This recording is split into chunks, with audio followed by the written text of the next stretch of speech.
ขอถวายความเคารพพระมหาเถรานุเถระครูบาอาจารย์เจ้าทั้งหลายชั่วตนชั่วองค์เจริญสุขเจริญธรรมมหามุลศรัทธาสาธุชนทั้งหลายที่ได้สดับรับฟังธรรมะตังสถานีวิทยุวัดฝ่ายหินมหาวิทยาลัยจังใหม่ในวันนี้ในคลื่น FM 104.50 เมกะเฮิรตซ์และก็ทางทีวีออนไลน์วัดฝ่ายหินเพจ Facebook ท่านอาจารย์พระครูสมุวิศวัตวรกิจโจได้ถ่ายทอดแล้วก็ลิงก์สัญญาณไปได้รับชมรับฟังทางคลื่น FM 104.50 เมกะเฮิรตซ์ขณะนี้ท่านทั้งหลายก็ได้เข้ามารับฟังรายการสารธรรมยามเย็นเสียงธรรมวัดสลีโสดาพระอารามหลวงโดยอัตมาภาพท่านพระครูปัญญาสังฆการหรือท่านพระครูพรหมินทร์ผู้ช่วยเจ้าอาวาสวัดสลีโสดาพระอารามหลวงได้มาพบกับพี่น้องเฮาท่านทั้งหลายในวันนี้เป็นวันที่13เมษายน2565เป็นวันสุดท้ายปีเก่าเป็นวันเสี่ยงสุดปีในปีที่ผ่านมาปีนี้ก็หมดเสี่ยงวันนี้และถือว่าเป็นวันสังขารล่องวันนี้13เมษายนที่ได้ยึดถือกันมาแต่โบราณวันนี้ทางวัดสลีโสดาพระอารามหลวงก็ได้จัดประเพณีสะหลงน้ำอนุสาวรีย์ครูบาเจ้าสลีวิจัยที่อยู่หน้าวัดสลีโสดาพระอารามหลวง3แยกน้ำตกให้แก้วปักตังขึ้นสู่วัดพระธาตุเจ้าดอยสุเทพก็มีศรัทธาญาติโยมสาธุชนทั้งหลายได้เดินทางมาใส่บาตรกันตั้งแต่6 โมงเช้าได้ทำบุญตักบาตรหยาดน้ำหมายตาลได้กระทำบุญอันเป็นมังคละในทิถีวันขึ้นปีใหม่เกี้ยวของล้านนาไทยของเราและก็วันนี้เป็นวันส่งท้ายปีเก่าจะได้เข้าสู่ปีใหม่เกี้ยวพญาวันสืบไปการเข้ามาสู่ปีใหม่ก็มาจุจอดลอดถึงหมู่เฮาท่านทั้งหลายญาติโยมประเพณีสงกรานต์อันเป็นประเพณีสำคัญของเจ้าล้านนาไทยของเฮาสืบมาแต่อดีตการจะยึดถือเป็นการเปลี่ยนศักราชปีใหม่พ.ศ. ศักราชใหม่กำหนดเอาวันที่13เมษายนเป็นวันสังขารล่องคือว่าพระสุริยาอาทิตย์ได้ย้ายจากราศีมีนเข้าสู่ราศีเมษซึ่งก็ตรงกับวันที่13เมษายนของทุกปีอย่างได้ก็ตามประเพณีของโบราณล้านนาของเราก็ใช้เวลาในการที่มีกิจกรรมต่อเนื่องกันตั้งแต่วันที่13เมษายนเรียกว่าวันสังขารล่องวันที่14เมษายนนั้นเป็นวันเนาหรือวันเน่าวันที่15เมษายน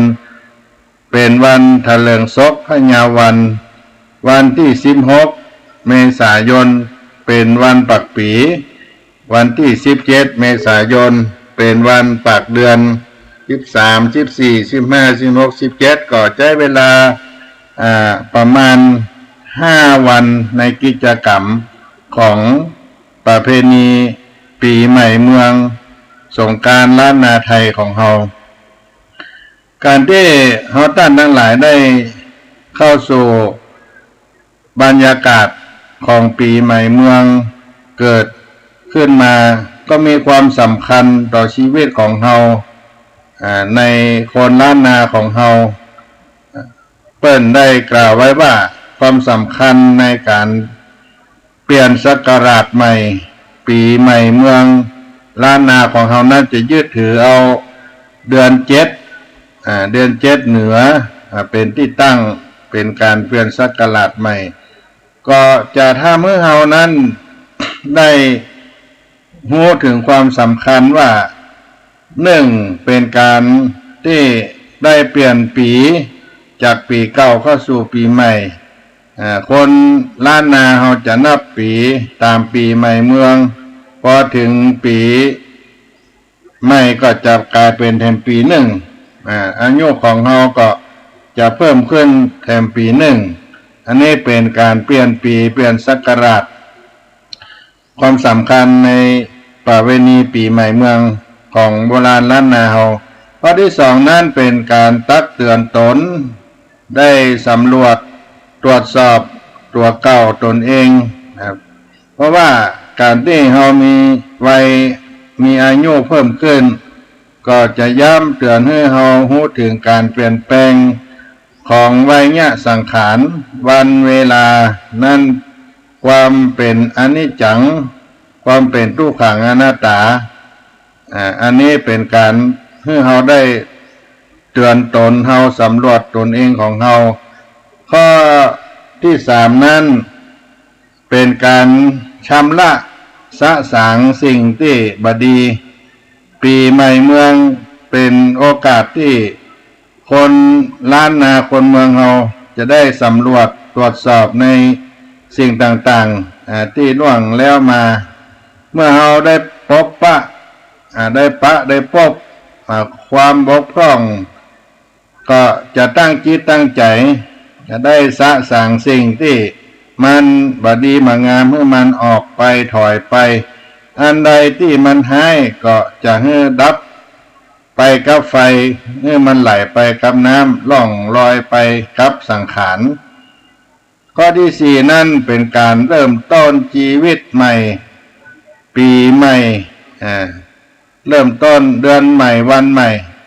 ที่เกิดขึ้นบังเกิดขึ้นกับเฮาการเริ่มต้นชีวิตใหม่แถมครั้งหนึ่งปีใหม่เมืองก็มีสิ่งที่เกิดขึ้นมากมายหลายประการทั้งที่เป็นวัตถุความเคลื่อนไหว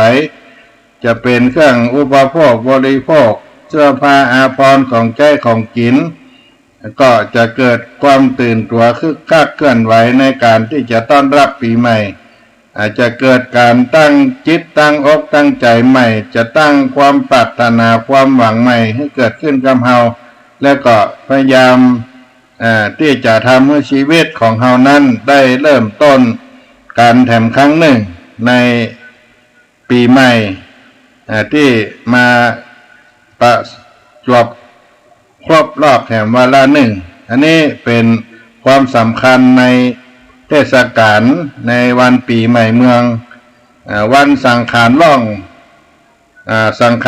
หรือว่าสงกรานต์สังขารล่อง13 เมษายนเป็นวันใต้ศักราชเก่าคนเมืองเฮาก็ถือว่าเป็นวันที่จะได้ขับไล่สิ่งที่บดีมางามออกไปจากครอบครัวชีวิตตัวตนมีการชำระความสะอาดบ้านจองหอเฮือนที่อยู่อาศัยชำระตัวตนร่างกายเมื่อมดใส่ไว้เนี่ยแต่งเนื้อแต่งตัวด้วยเสื้อผ้าอาภรณ์ให้สะอาดมดใสแล้วก็จะมีการขับไล่สิ่งที่เป็นเสนียดจังไรล่องไหลไปด้วยสังขารจะได้ยินเสียงการยิงปืนการจุดบอกทบประทัดอย่างต่างๆเหล่านี้ให้มันสนั่นให้มันดังให้มันลดไหลไปด้วยล่องไปด้วยน้ำไหลไปด้วยไฟดังนี้เป็นต้นแล้วก็วันนี้เราก็จะถือว่าเป็นวันสาธารณสุขประจำปีก็ว่าได้บ้านเรือนหอห้องที่อยู่อาศัยก็สะอาดสะอ้านตัวตนก็สะอาดสะอ้านก็ถ้าลงทรงใส่เสื้อผ้าอาภรณ์ให้งดให้งาม มีการดำหัวตัวเก่าเอาน้ำก็มิ้นส้มปล่อยมาประพรมศีรษะหน้าอกของเฮาเพื่อขจัดสิ่งที่เลวร้ายนั้นออกไปในวันสังขารล่อง13เมษายนในวันนี้แล้วก็วันพรุ่งนี้นี่ญาติโยมทั้งหลายเป็นวันที่2ของประเพณีปีใหม่เมืองถือว่าเป็นวันเนาหรือวันเน่าเป็นวันพักระหว่างปีเก่ากับปีใหม่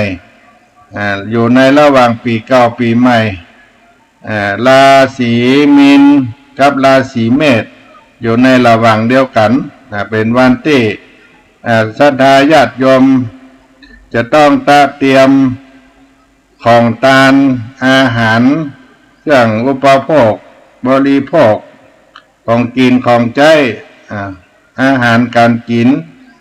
ที่จะทำบุญในโบราณแต่ก่อนนั้นก็จะนิยมกันแกงฮังเลห่อนึ่ง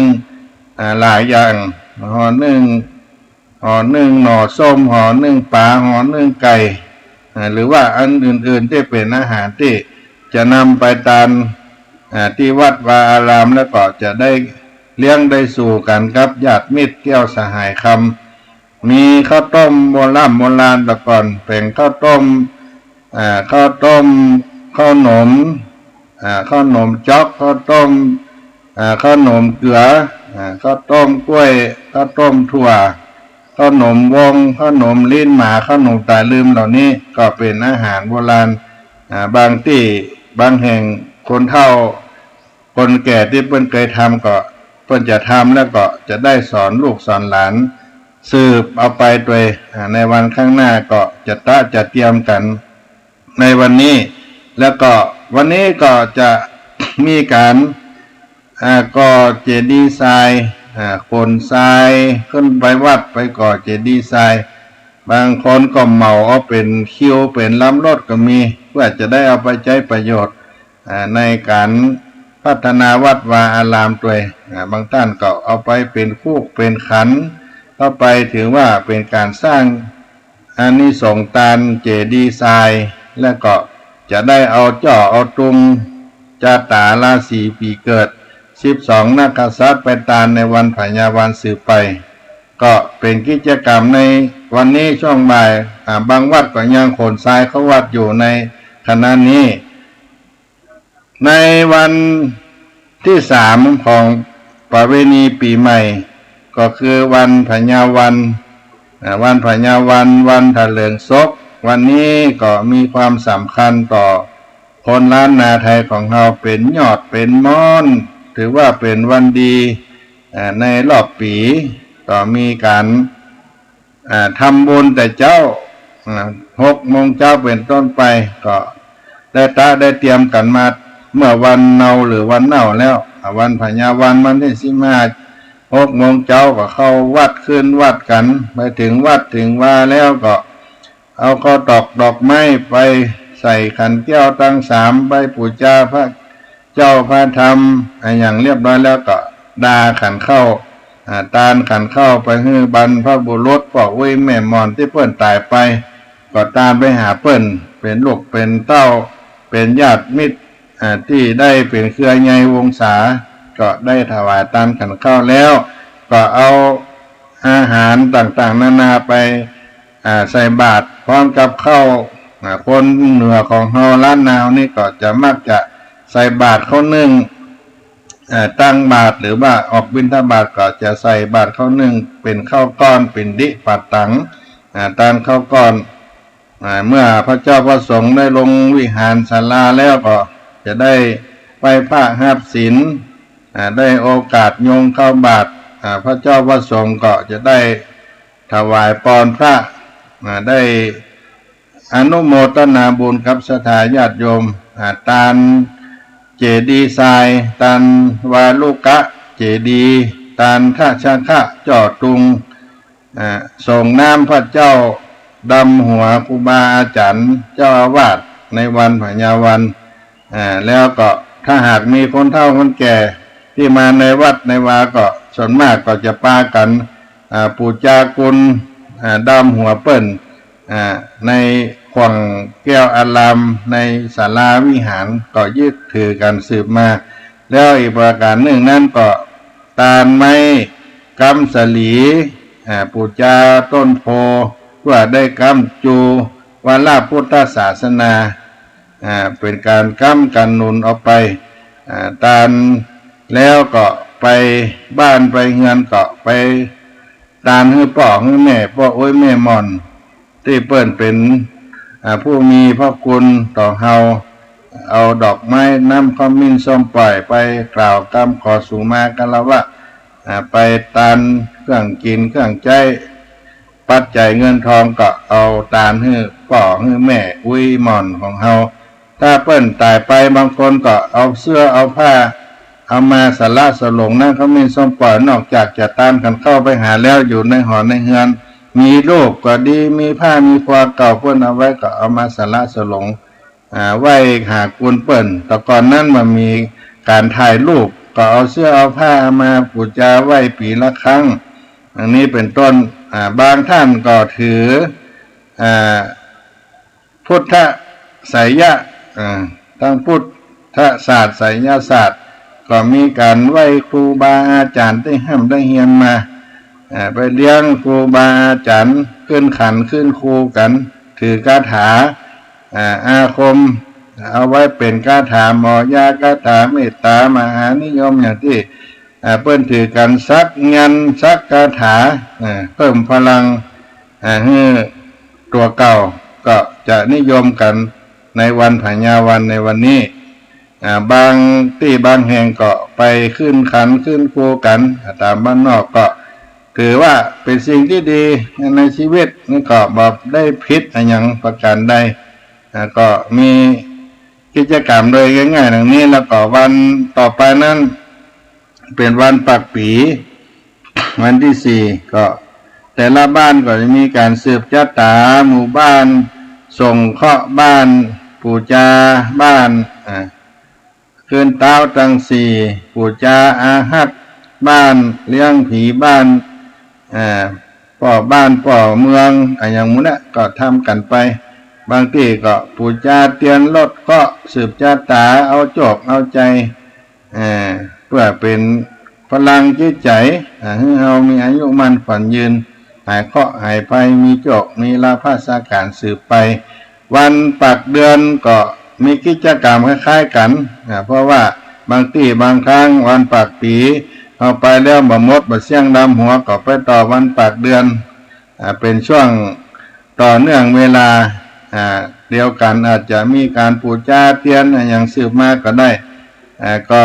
จะเป็นการดำหัวผู้รักผู้ใหญ่ที่เคารพนับถือส่วนมากวันปักปีก็จะมีการดำหัวครูบาสังฆะก่อนนี้เปิ้นเหมารถเหมาลางเอาปลากันไปเป็นหมู่เป็นคณะดาเข้ามิ้นส้มปล่อยเอาไปดำหัวครูบาสังฆะเจ้าคณะตำบลเจ้าอาวาสบ้านไกลบ้านหิมตลอดถึงเจ้าคณะอำเภอเจ้าคณะจังหวัดก็ไปกันในจังหวัดเชียงใหม่เฮานี่ก็ได้นัดกันไปที่วัดพระสิงห์นิมนต์พระมหาเถระครูบาสังฆะทั้งหลายมาจุมารวมกันมันง่ายต่อการไหว้สาขอดำหัวกะละวะแต่ว่าบางท่านก็ไปส่วนตัวนี่ก็เป็นสิ่งที่ดีงามดำหัวผู้ว่าดำหัวนายอำเภอดำหัวกำนันแก่บ้านอันนี้เป็นการดำหัวของระดับผู้ปกครองเจ้านายลูกน้องอันนี้เป็นการให้ความสำคัญซึ่งกันและกันก็จะทำกันเป็นอย่างนี้สืบทอดกันมาเป็นประเพณีอันดีงามที่ได้ทำสืบทอดกันมาในโบราณล้านนาของเฮาเพราะฉะนั้นญาติโยมทั้งหลายวันนี้ก็เป็นวันที่เฮาตั้งทั้งหลายก็ได้เวียนมาบรรจบแถมวาระหนึ่งในวันสังขารล่องเกิดขึ้นครับหมู่เฮาตั้งทั้งหลายก็ได้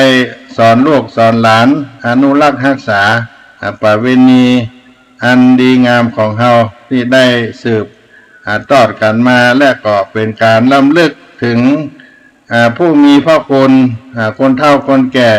ที่มีอุปการะคุณต่อเฮาให้ความสำคัญต่อเปิ้น เป็นการแสดงออกซึ่งความกตัญญูกตเวทิตาคุณต่อผู้มีพระคุณต่อเฮาเพราะฉะนั้นญาติโยมทั้งหลายวันนี้อาตมาภาพ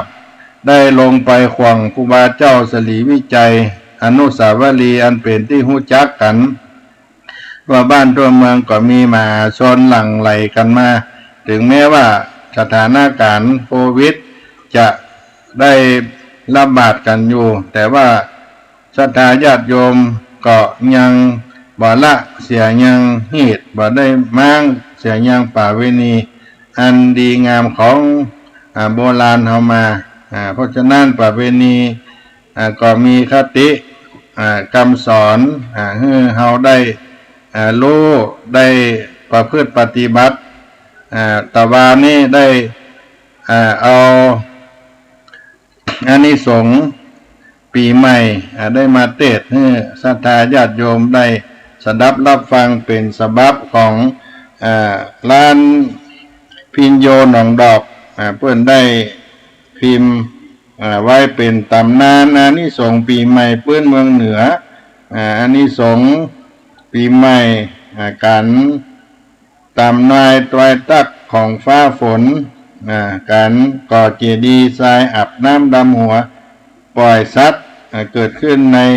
อานิสงส์ปีใหม่เมืองเอามาเทศนาให้พี่น้องท่านทั้งหลายได้สดับรับฟังแห่งสักกรรมหนึ่งก็จะได้มามาจากันเรื่องปีใหม่ในบรรยากาศอันที่เราเคยมาแต่เก่าแต่เดิมแล้วก็นึกถึงในอดีตที่เราได้ตัวคนเฒ่าคนแก่พวกแม่หมอนเฮามาก็เป็นบรรยากาศที่อยู่ในความทรงจำของเฮาอย่างที่ควงอนุสาวรีย์30 ปีที่ผ่านมาฝูงคนตั้งหลายหลั่งไหลกันมา2 ปีที่แล้วนี่ก็พอหน้าหมองตามก้อยครูบาเจ้าศรีวิจัยที่เคย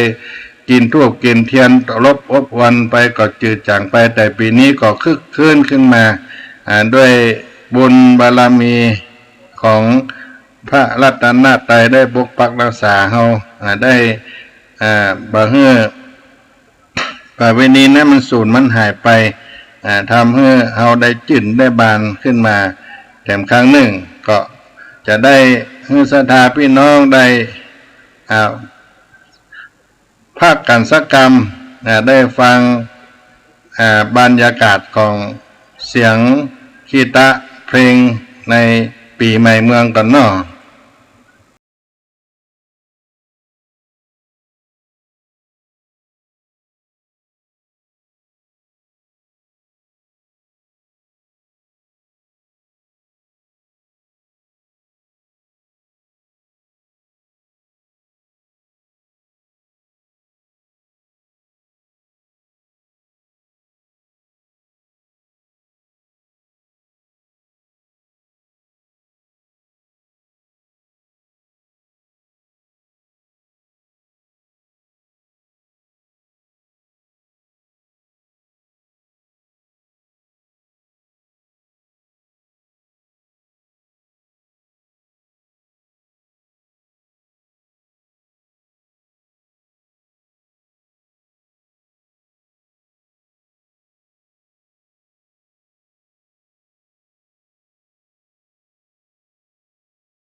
ท่าน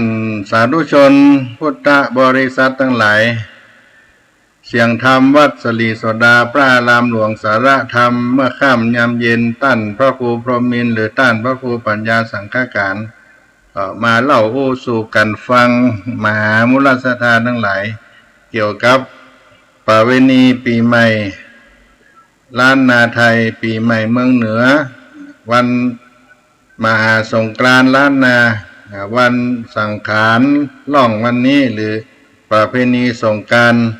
ที่เกิดขึ้นมาว่าภาคเหนือภาคกลางหรือว่าในเมืองไทยวันสงกรานต์นั่นก็ถือว่าเป็นวันสำคัญของวันหนึ่งของคนไทยเอาทุกภาคเหมือนกันที่มีการประพฤติปฏิบัติกันมาแต่จ้านานเป็นวันที่ให้เกิดความอบอุ่นเป็นวันที่ครอบครัวได้อยู่พร้อมหน้าเนื่องจากหลายๆครอบครัวมีลูกเต้าด่านเลนไป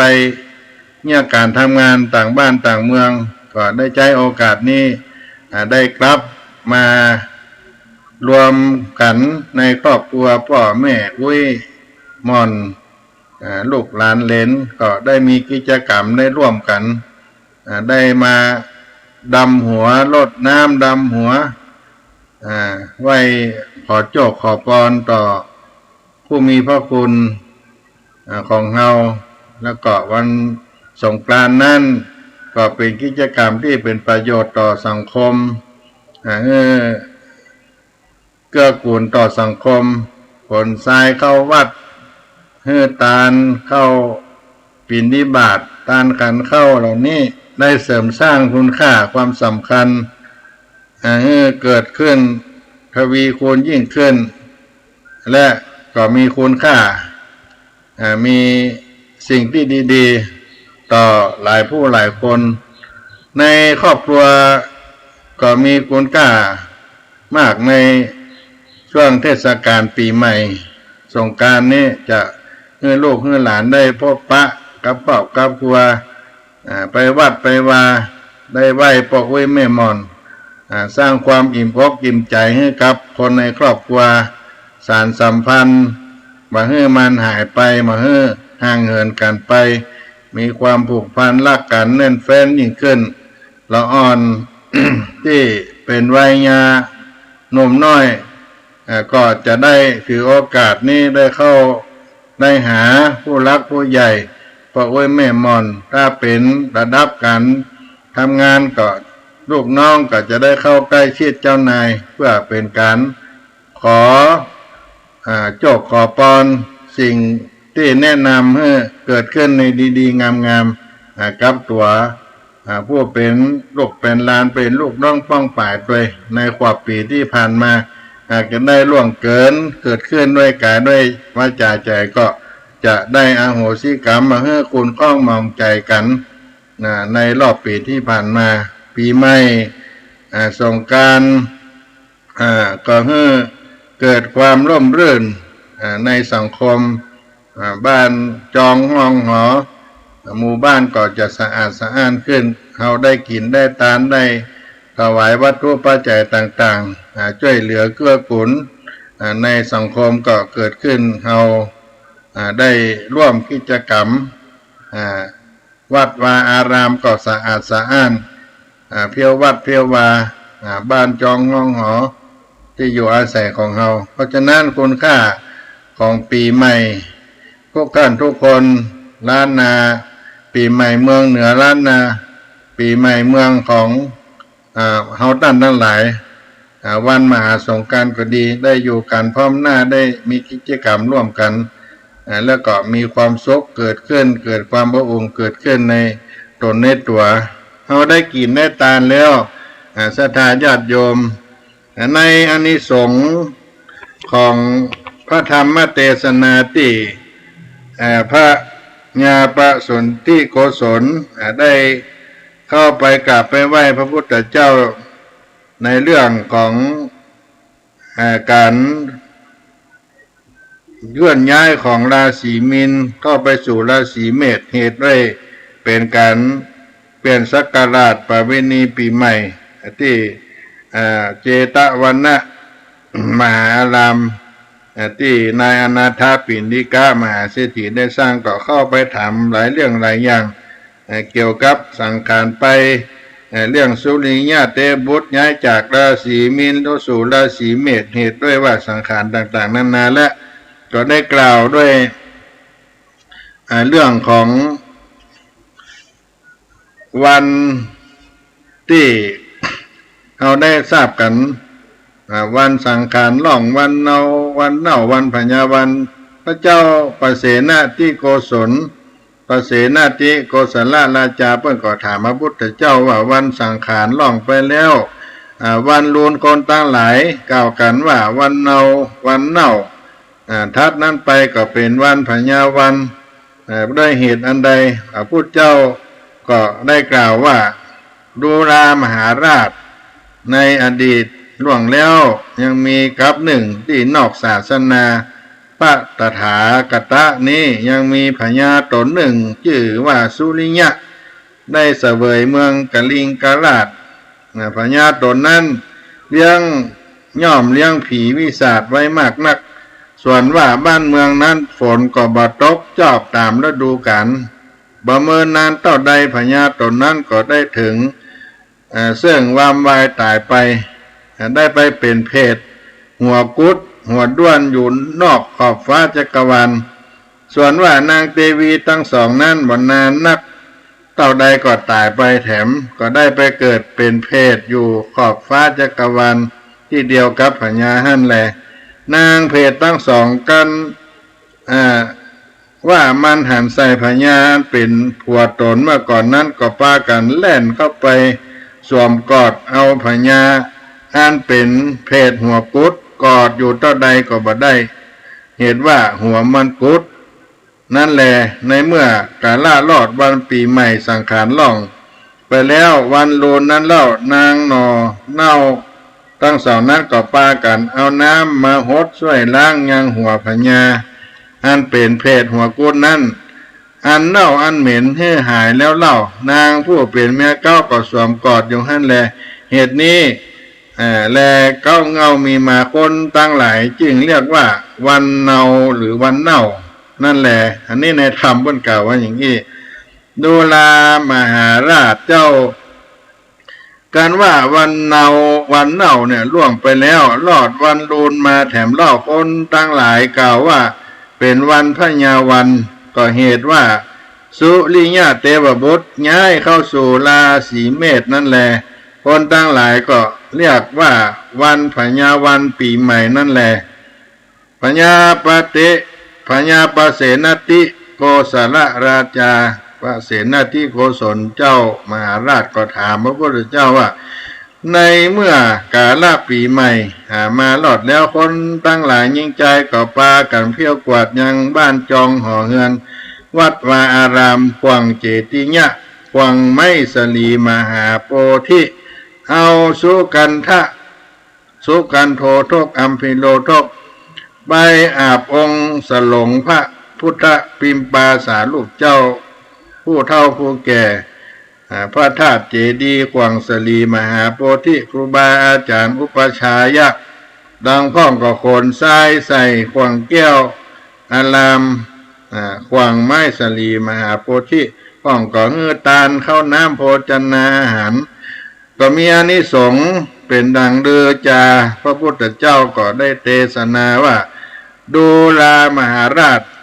กะตับปังปุญญังนามะอันชื่อว่าบุญทั้งหลายย่อมมีเวลานิสงส์มากนักแก่ผู้ได้กระทำแต่แลกันว่าปีใหม่มารอดถึงแล้วได้โขนทราย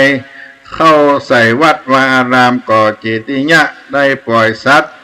ตั้งหลายก็ดีมีพละอานิสงส์เป็นดังอุปัฏฐินิทานล่วงแล้วมา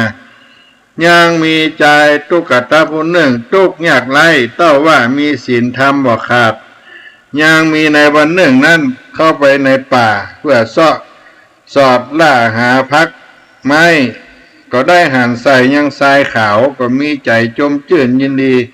ก็เป็นเจติยะงามบ่เศร้าแล้ว ได้เอาผ้าเขียนหัวตนนั้นเล่ามาแปลงเป็นจ่อตุงใจ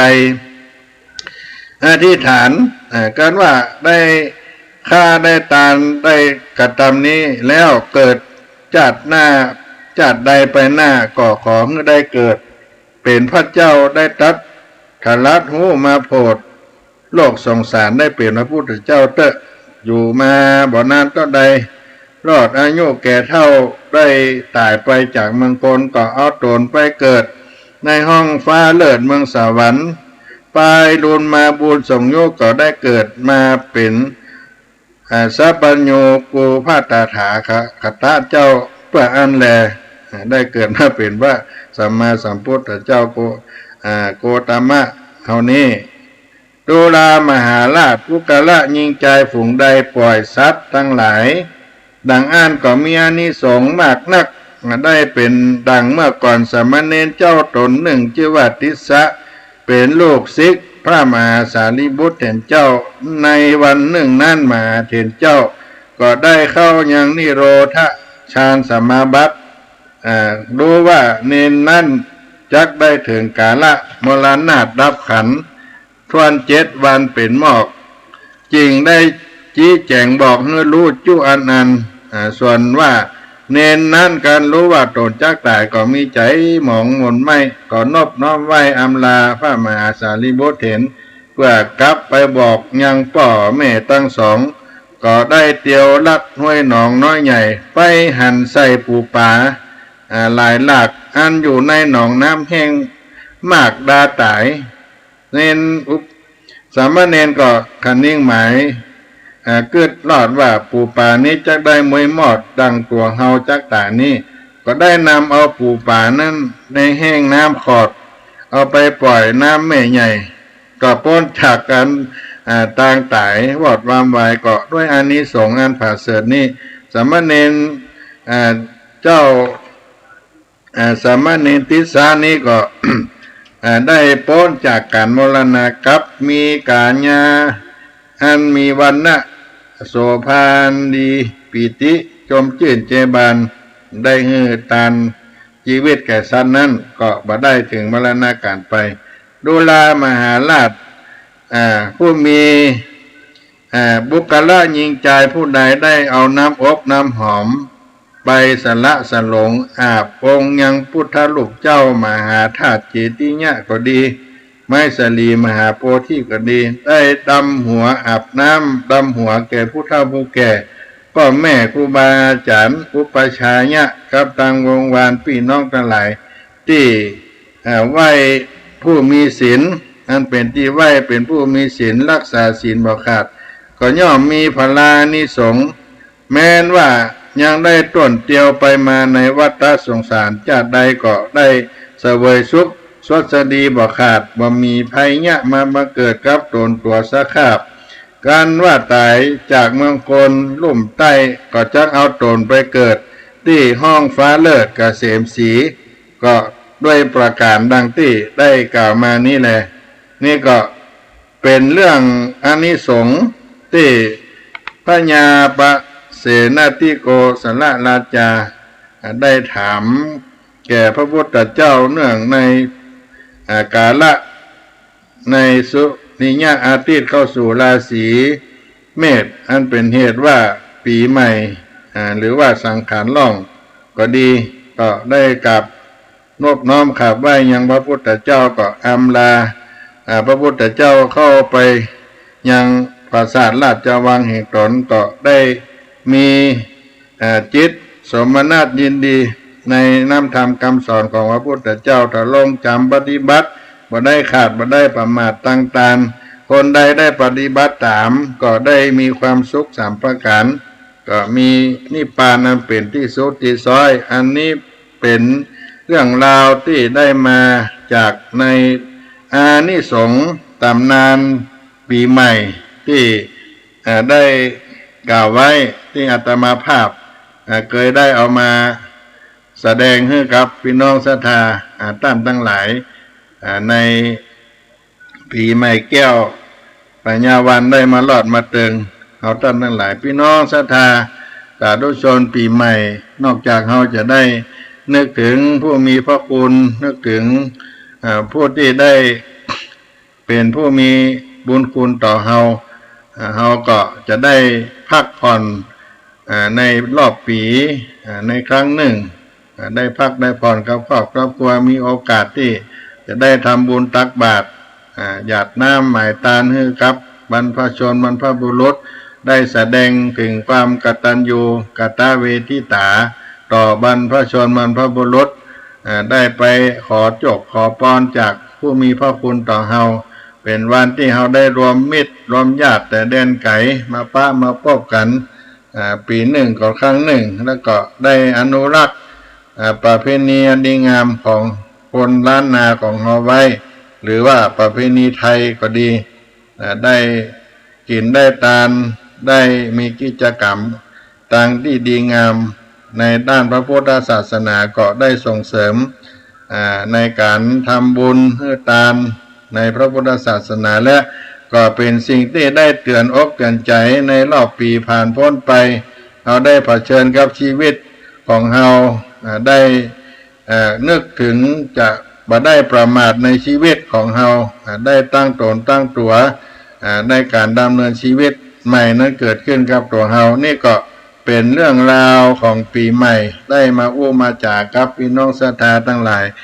วัดศรีโสดาพระอารามหลวงได้จัดประเวณีสลงน้ำครูบาเจ้าศรีวิจัยที่ควงอนุสาวรีย์ศรัทธาญาติโยมท่านใดมีโอกาสมีเวลาได้ขึ้นมาวัดศรีโสดาอนุสาวรีย์ท่านครูบาเจ้าศรีวิจัยก็เชิญมาร่วม